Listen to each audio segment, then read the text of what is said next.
I was inexplicably bound to something called the Childhood Friends Never Lose system, and my mission was to troll Maya Rodriguez at every opportunity. But every time I followed the system's orders, not only did she not get mad, her smile just got sweeter. The system kept alerting me that her affection levels were skyrocketing. I was completely lost. This wasn't how the script was supposed to go. I was standing in a corner by the windows in the school library, my fingers unconsciously picking at the edge of a bookshelf. Sunlight streamed through the glass, landing on Maya and turning her long, dark hair a warm shade of brown.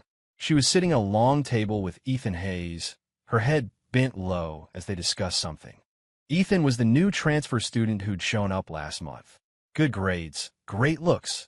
He'd instantly become the center of attention for every girl in school. But the way he was smiling at Maya right now made my chest feel tight for some reason. New mission. In a public setting, publicly mess up the target Maya Rodriguez's hair to ruin her image. The system's voice in my head was emotionless, like a cold machine. I couldn't help but curse under my breath. What kind of messed up mission was that? Maya and I had grown up together. We'd known each other since we were in diapers.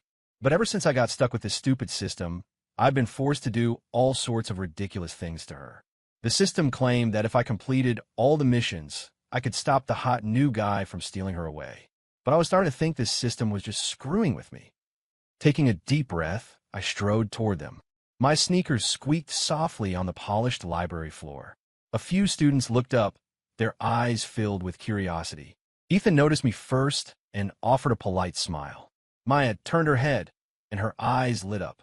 "Liam, what are you doing here?" Her voice was soft, like it was coated in honey. I didn't answer. I just reached out and plunged my hand into her hair. My fingers sank into soft strands, and I scrubbed hard. Her carefully styled hair instantly became a messy nest, with a few stray wisps falling across her forehead. The library fell dead silent. Ethan's smile froze on his face, his eyes wide behind his glasses. The students around us gasped, and someone covered their mouth. Maya was stunned, her eyelashes fluttering. I braced myself for her to get angry, to shoo me away, but she just reached up, smoothed down her messy hair, and then looked up at me.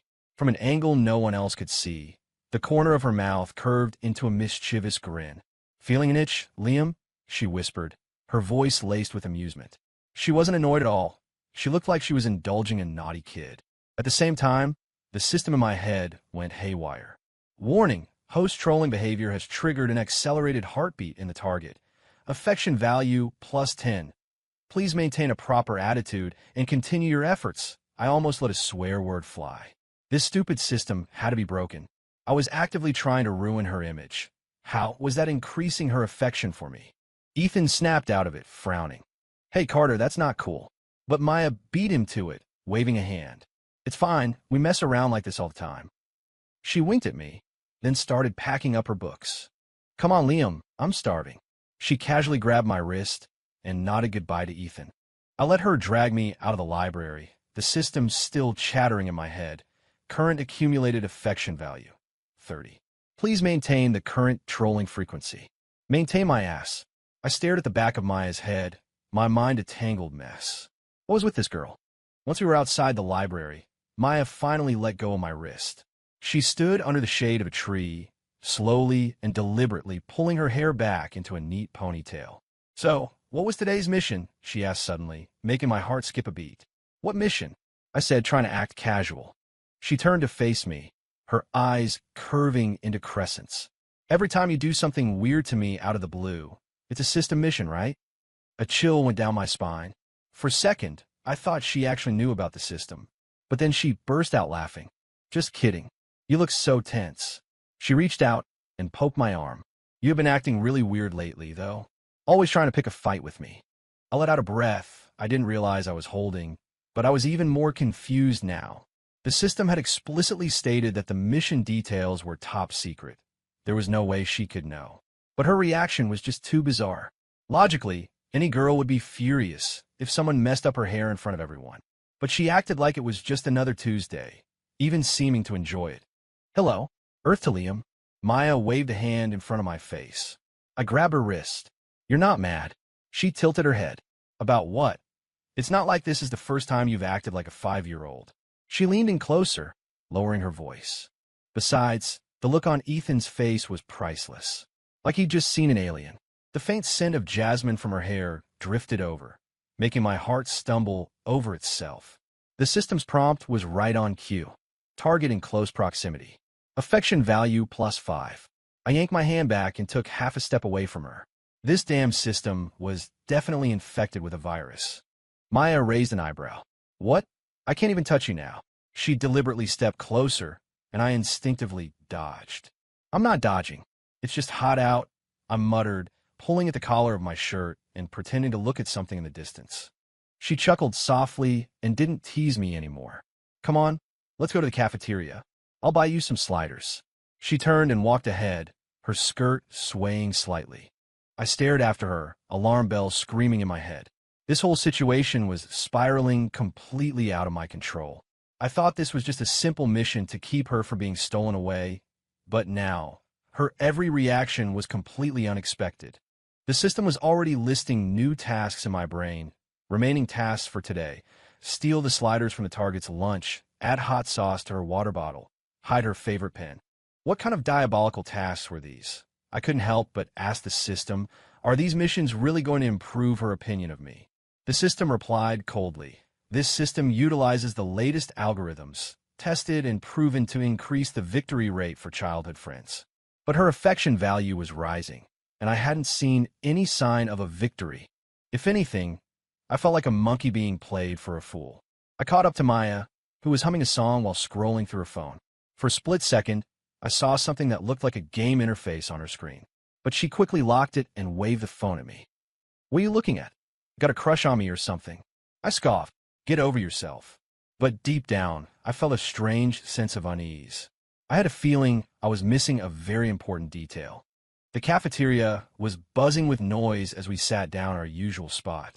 Maya opened her lunchbox, which was neatly packed with rice, veggies, and 5 golden brown sliders. Her mom's sliders were legendary, crispy on the outside, juicy on the inside, and they smelled amazing. I stared at those mini burgers, my conscience at war with itself. The system urged me on. Please execute the mission immediately. Steal the sliders from the target's lunchbox. This mission was so childish, like a prank you'd pull in elementary school. But the system warned. Refusal to execute will result in a deduction of points. If points reach 0, the system will unbind, and the target will be stolen by the new guy. The image of Ethan laughing with Maya flashed in my mind, and a wave of irritation washed over me. In a flash, I reached over, snatched one of the sliders, and stuffed it into my mouth. Maya's fork froze mid-air, her eyes wide. Liam, are you robbing me? She exclaimed, her cheeks puffed out like an angry chipmunk. I mumbled through a mouthful of food. You just made them look so good. I had to try one. I was fully prepared for her to blow up. But after a few seconds of staring, she suddenly pushed the entire lunchbox toward me. If you wanted some, you should have just said so. You can have them all. She rested her chin in her hand, watching me with a gentle look in her eyes. I nearly choked on the slider. This was not the right reaction. The system chimed in. Target's sharing behavior has triggered affection value +15. I was completely and utterly baffled. Stealing her food gets me more points? Maya proceeded to move the other 4 sliders in my tray. Eat slowly, don't choke. She even gave me half of her salad. You need a balanced diet. She gave me a little wink. I looked down at the mountain of food on my tray, a complicated mix of feelings churning inside me. I should have been happy about completing the mission, but all I felt was guilt. She was being so nice to me, and here I was, plotting ways to mess with her all day. Is it not good? Maya asked, tilting her head. It's good, I mumbled. It was delicious, but left a bitter taste in my mouth. She smiled, her eyes curving like bridges. Well, next time you want some, just ask. You don't have to steal them. As she spoke, she reached out and wiped a smudge of ketchup from the corner of my mouth. The warm touch of her fingertips sent a jolt through me, and my whole body went rigid. The system went wild. Target's intimate contact, affection value +20, current total 70, warning, abnormal value detected. I thought it was abnormal too. This girl was acting way too strange today. I grabbed her wrist, frowning. Maya, are you okay? She blinked innocently. What would be wrong with me? You're being too cooperative, I said bluntly.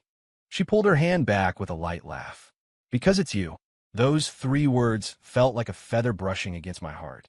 I stared at her, trying to find any crack in her expression, but she just went back to eating her lunch as if she'd said nothing important at all. The system was analyzing in my head.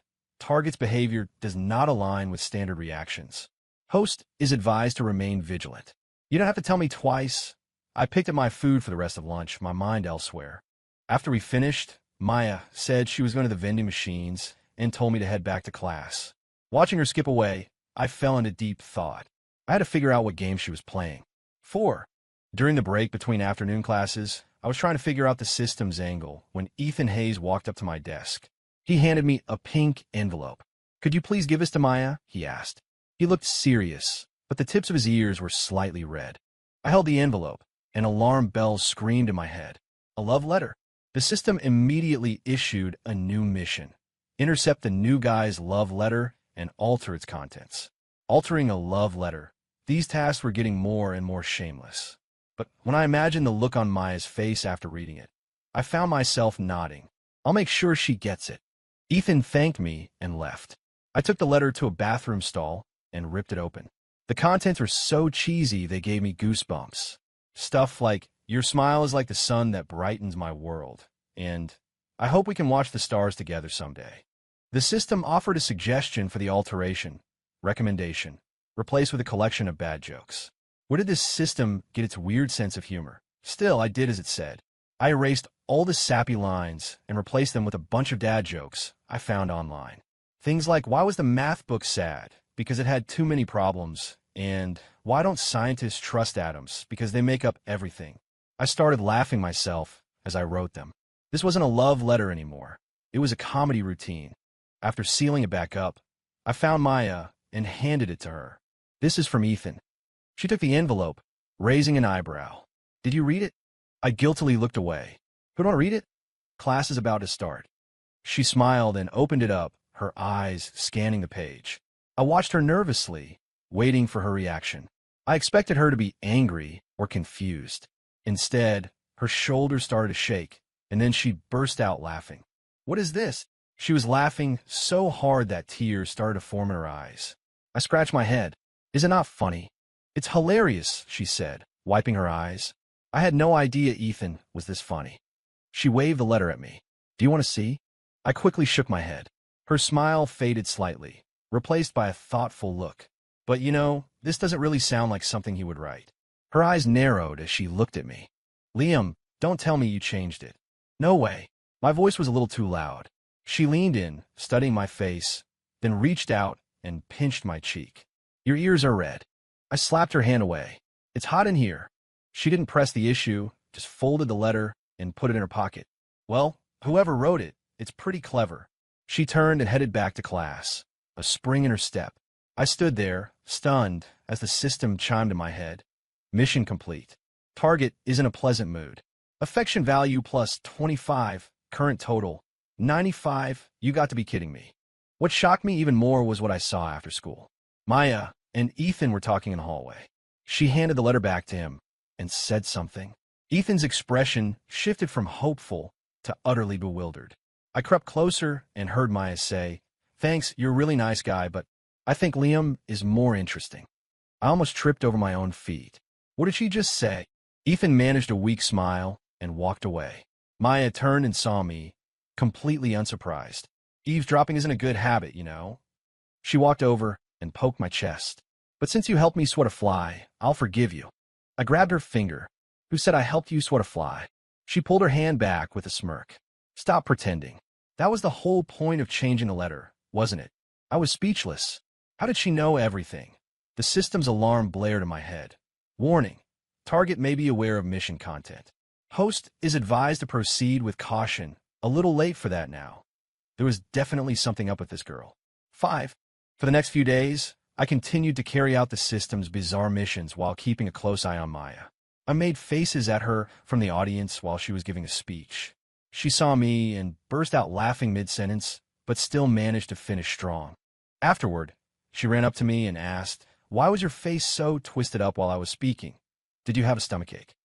I had no reply. I used her favorite lipstick as a crayon and scribbled on a piece of paper. When she found it, she wasn't angry at all. Instead, she took a picture and posted it to her Instagram story with the caption, "Exclusive abstract art. Not for sale." The system informed me that her affection value was still climbing, now soaring past 150. I was more certain than ever that something was seriously wrong. That afternoon, I saw Maya talking to Ethan on the athletic fields after school. They were standing close, and I couldn't tell what they were talking about. An unfamiliar sense of irritation bubbled up inside me. The system issued a new directive: approach and interrupt their conversation, then lead the target away.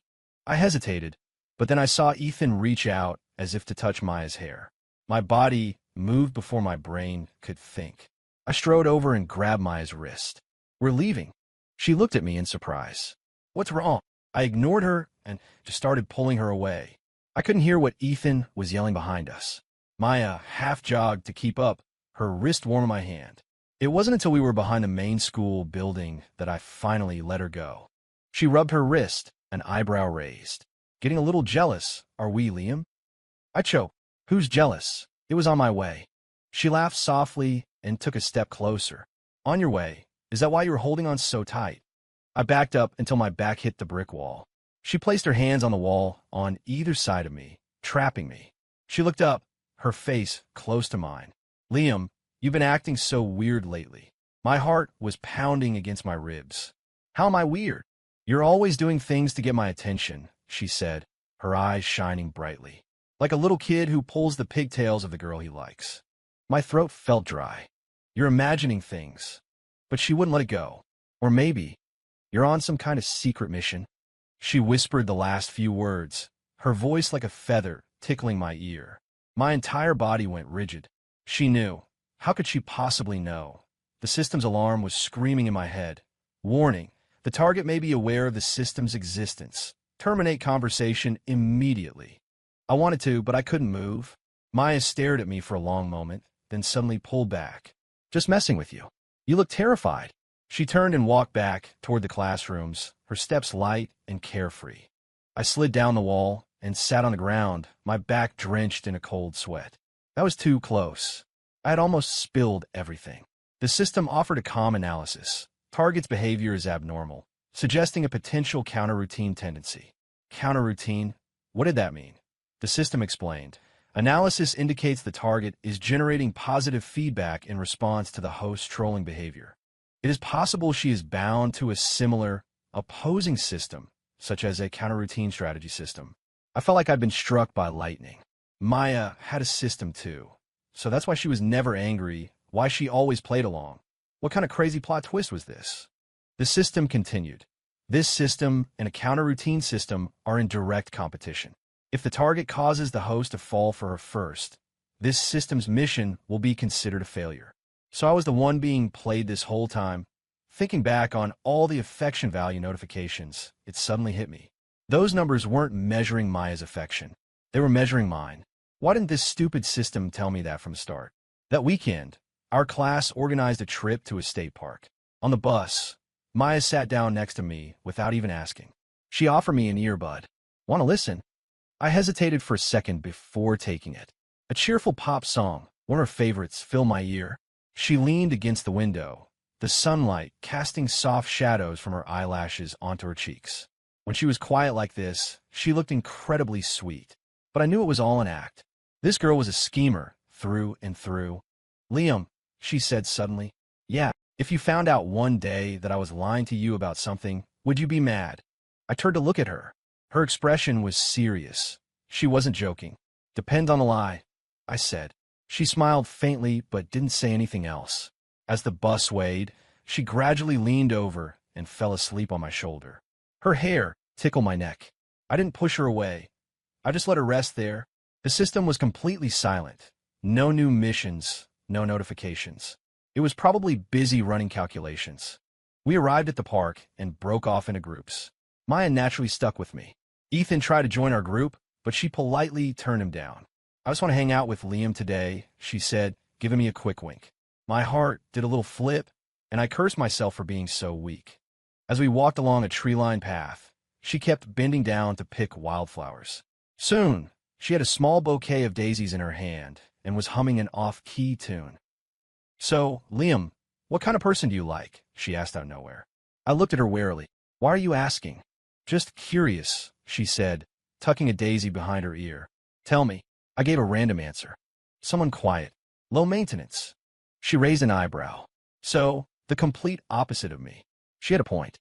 She was loud, energetic, and always causing some kind of trouble for me. But the thought of her being quiet and low maintenance just felt wrong. "You're fine the way you are," I mumbled. Her eyes lit up. "Is that a compliment?" "I guess." She grinned and shoved the bouquet of daisies into my hands. "A reward for you." I held the little wildflowers, an inexplicable warmth spreading through my chest. The system suddenly chimed in. Host's accelerated heartbeat detected. "Please control your emotions." I took a deep breath and pushed the flowers back at her. "You hold them." She wasn't offended. She just skipped ahead, the sunlight filtering through the leaves and dappling her in patterns of light and shadow. For a fleeting moment, I thought that maybe things being just like this wouldn't be so bad. But I quickly shook the thought away. The mission wasn't over. I couldn't let my guard down, even if I had no idea who was playing whom anymore. The class trip ended with a big barbecue around a bonfire. Maya insisted on grilling, but she ended up burning all the chicken wings. She held one out to me, looking pitiful. I think I messed them up. I looked at the blackened wing and sighed, taking the tongs from her. "Just sit down and wait, Your Highness." She giggled and sat next to me, resting her chin in her hands as she watched me work. The firelight flickered across her face, making her features glow. "You know, Liam," she said suddenly, "your future girlfriend is going to be really lucky." My hand slipped, and I sprinkled too much pepper on the chicken. "Why do you say that?" "Because you're really good at taking care of people," she said softly. "You always act tough, but you're actually really thoughtful." I kept my head down, flipping the chicken wings, my ears burning. Why was she saying all this weird stuff today? System prompt. Target's words appear to be strategic. Host is advised to remain vigilant. A little late for that. I was already pretty much conquered. I handed her a perfectly grilled wing. She took a bite, and her eyes lit up. "Delicious." She then held the wing up to my mouth. "You try." I stared at the bite marks she'd left, hesitated for a second, and then took a bite from the other side. "It was good." She smiled, pulled her hand back, and casually finished the wing. It took my brain a second to catch up and realize we'd just indirectly kissed. My heart started hammering against my ribs. The system's alarm went off. "Warning. Host's emotional fluctuations are extreme. Please calm down immediately." Calm down. How could anyone calm down in this situation? Maya tilted her head. "Your face is really red. Are you hot?" I stood up abruptly. "I'm gonna go get some drinks." I fled the scene, standing by the cooler and forcing myself to take deep breaths. I had to end this. Either I complete the mission or I get this system unbound from me. Any longer, and I was going to be the one to break. When I got back, the group was playing Truth or Dare. Maya had just been picked, and everyone was shouting out questions. "Maya, what's your type?" someone yelled. I stopped in my tracks, my hand tightening around a can of soda. Maya sat in the middle of the circle, the firelight dancing on her profile. She looked up, and her eyes found mine across the fire. A familiar, sly smile spread across her face. "I like guys who are a little clueless," she said, her voice carrying clearly across the campsite. "For example, the kind of guy who would secretly scare off someone bothering me, but pretend he just tripped and spilled his drink on them by accident." The can of soda slipped from my hand and clattered loudly on the ground. The entire group went silent and turned to look at me. I stared at Maya, frozen. She was talking about something that happened yesterday. A guy from another class was pestering her, so I'd accidentally spilled water all over him to make him leave. I hadn't told a soul. How did she know? Maya just smiled at me, a knowing look in her eyes. A piercing alarm blared in my head. "Warning, high-dimensional system fluctuations detected from target, suspected. Static, counter-routine strategy system.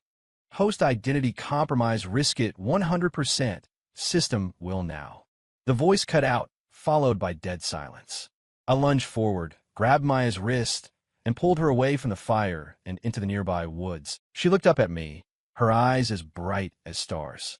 "Because I have a system too," she said softly, holding up her phone. The screen was lit up, displaying an interface that looked exactly like the one that had been in my head. And what a coincidence, she continued, a grin spreading across her face. Mine is called the Counter-Routine Strategy System. The mission, she said, her eyes sparkling, was to make the idiot who thought he was playing me fall in love with me first. I stared at her, my mind a complete blank. What did you say? I said, I have a system, too, Maya repeated, waving her phone. The interface was identical to mine, but the name was different. Frowny face, Counter-Routine Strategy. My mission was to make the idiot who thought he was playing me fall in love with me first. She tilted her head, a triumphant smile on her face. And from the looks of it, mission accomplished. My brain short-circuited. So all this time, the affection value. It was yours, Maya confirmed, as if reading my mind. Every time you completed one of your ridiculous missions, your own affection value went up. My system was just collecting the data. She put her phone away, clasping her hands behind her back. Liam, you gave yourself away from the very beginning. The first time you messed up my hair, she continued, who tries to be a jerk while their ears are bright red? I subconsciously reached up and touched my ear. And every mission you did was so forced, she went on, perfectly mimicking my awkward expression. You wouldn't look me in the eye, and you'd run away the second you were done. Like a little kid who stole a cookie and was afraid of getting caught. I felt a flush of embarrassment and anger. So you've just been playing me this whole time? I wouldn't call it playing, she said, blinking innocently. I'd call it cooperative acting. After all, my mission score depended on how well you completed yours. I thought back on everything. Stealing her sliders, changing the letter, making faces. Her abnormal reaction to every single thing. It wasn't a system malfunction. It was all part of her plan. So you and Ethan, that was just to make you jealous, she admitted freely. My system said a little competition can stimulate the target's feelings. Looks like it worked. I gritted my teeth. Maya, you're ruthless. She just stepped closer. Are you mad? Under the moonlight, her eyes were shining. I looked away. No.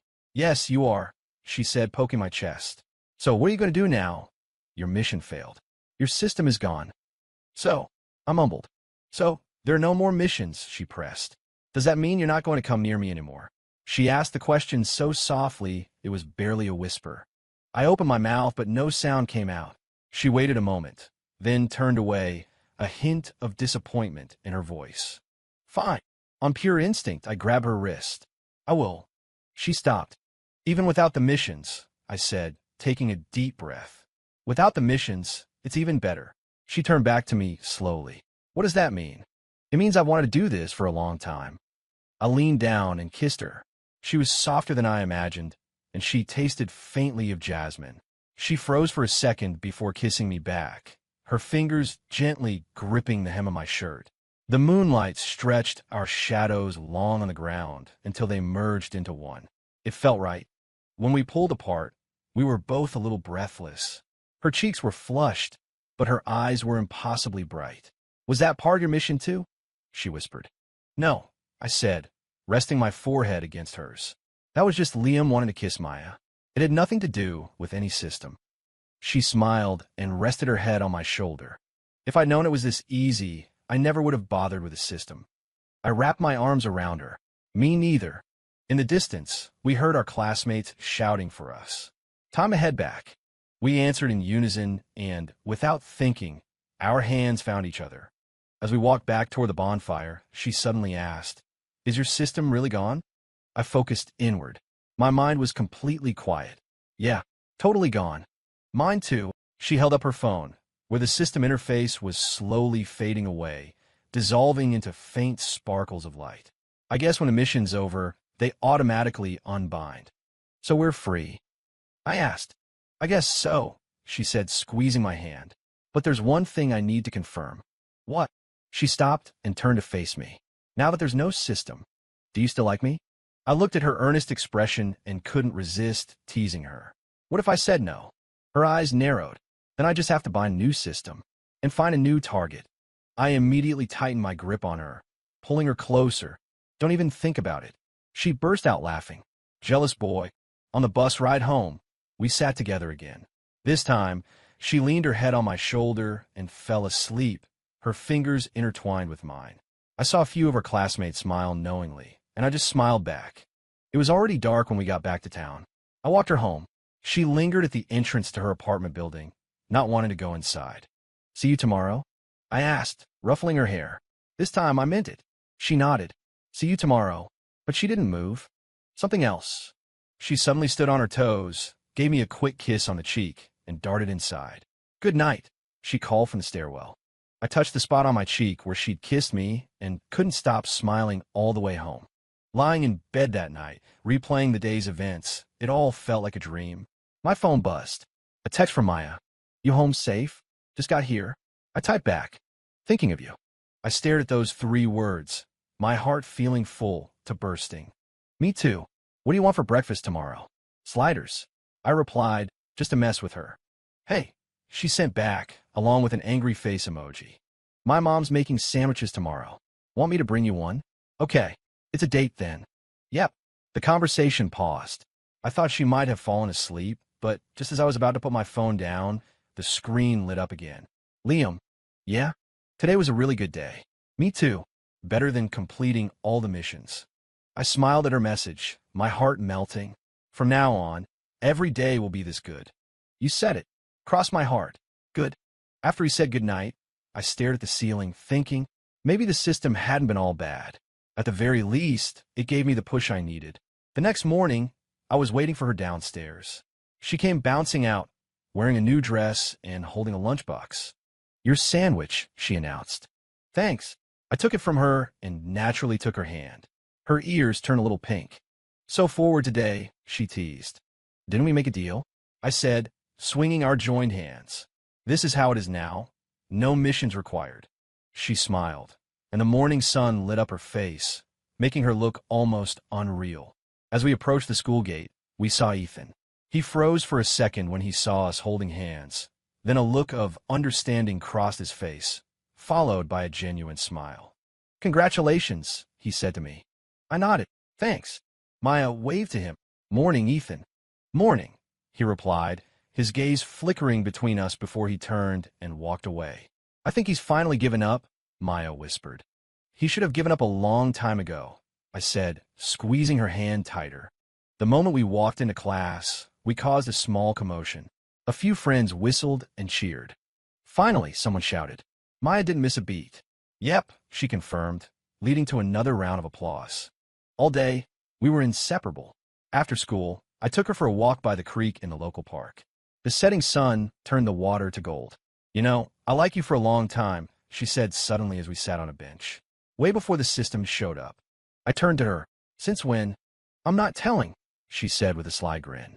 "Let me guess. Was it in middle school, when I got in a fight for you?" "Nope." "High school, when I stayed late to help you clean the classroom?" "Nope." "Don't tell me it was in elementary school, when I stole your eraser." She laughed. "Even earlier." I was shocked. "Kindergarten." She nodded. "When you shared your candy with me." I tried to remember, but it was a blur. "That happened." "Of course you don't remember," she pouted. "But I do. I thought, this boy is really nice. I want to be with him forever." My heart swelled. I pulled her into a hug. "Well, you got your wish." She leaned against my shoulder. That night, she sent me another text. I looked back at my system's data logs before it disappeared. And? "Your affection value hit 100 the day you changed Ethan's letter." She sent a winking emoji. "You fell first, Liam Carter." I won. I smiled, typing my reply. "Yeah, you did. And I had never been happier to lose."